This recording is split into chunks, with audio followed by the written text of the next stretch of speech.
Assalamualaikum warahmatullahi wabarakatuh. Bismillahirrahmanirrahim.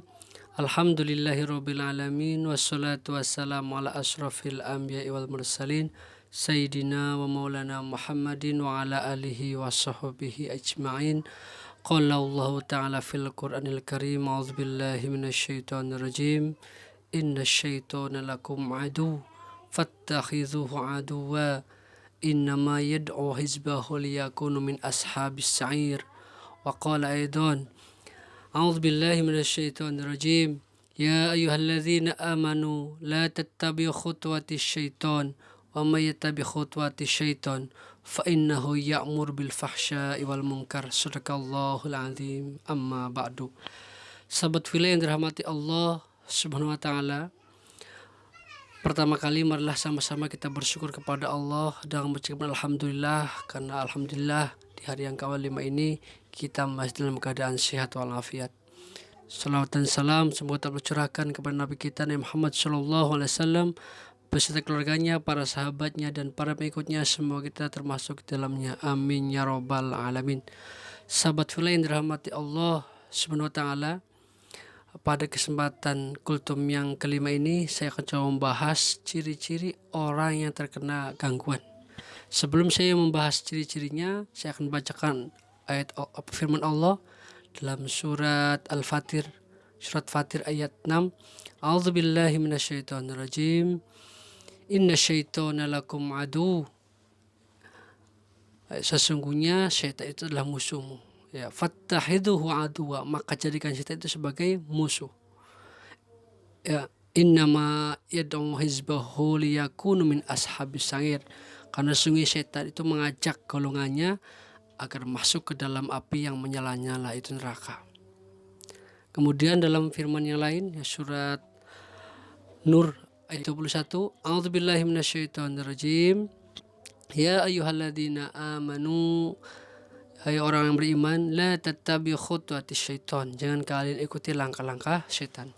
Wa may yattabi khutuwatis syaiton, dan barang siapa yang mengikuti langkah-langkah syaitan, fa innahu ya'mur bil fahsya'i wal munkar, sesungguhnya syaitan itu mengajak kepada yang fahsya, yang keji dan mungkar.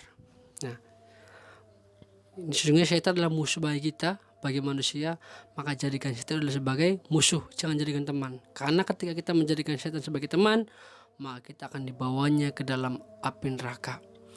Nah, pada kesempatan kali ini kita akan coba membahas tentang ciri-ciri orang yang terkena gangguan jin, ya, setan dari kalangan bangsa jin.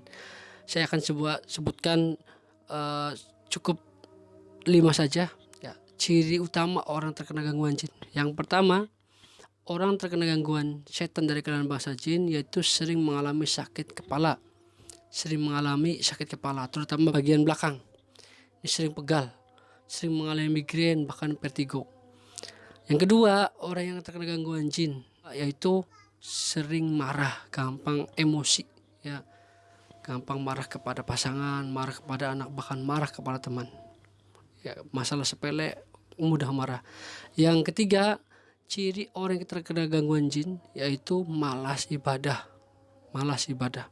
Ibadahnya ditunda-tunda, bahkan ibadahnya cenderung tidak khusyuk, bahkan sering ketika sholat diundur-undur. Yang keempat, ciri orang yang terkena gangguan jin adalah sering mengalami mimpi buruk, susah tidur, mengalami mimpi buruk. Kemudian yang kelima, ciri orang yang terkena gangguan jin adalah sering mendengar suara-suara setan, sering melihat penampakan atau merasakan keberadaan bangsa jin. Nah, bagaimana solusinya?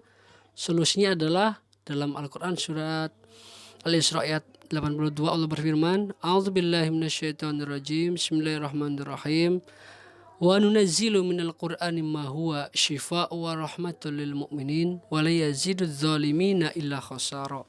Dan kami turunkan dari Al-Quran itu sebagai syifa, penyembuh, wa rahmat, dan rahmat Allah lil mu'minin, bagi mereka yang beriman. Solusinya adalah dengan diruqyah, dengan dibacakan ayat-ayat Al-Quran atau dibacakan doa-doa yang maksur yang diajarkan oleh Rasulullah SAW. Karena Quran itu sebagai sifat penyembuh, warahmat, dan rahmat Allah. Nanti insya Allah pada pertemuan berikutnya kita akan membahas tentang, atau akan saya bacakan ayat-ayat ruqyah, Ya, bila sahabat nanti ada yang mau bertanya, silahkan di komen. Nanti saya akan bahas pada pertemuan berikutnya.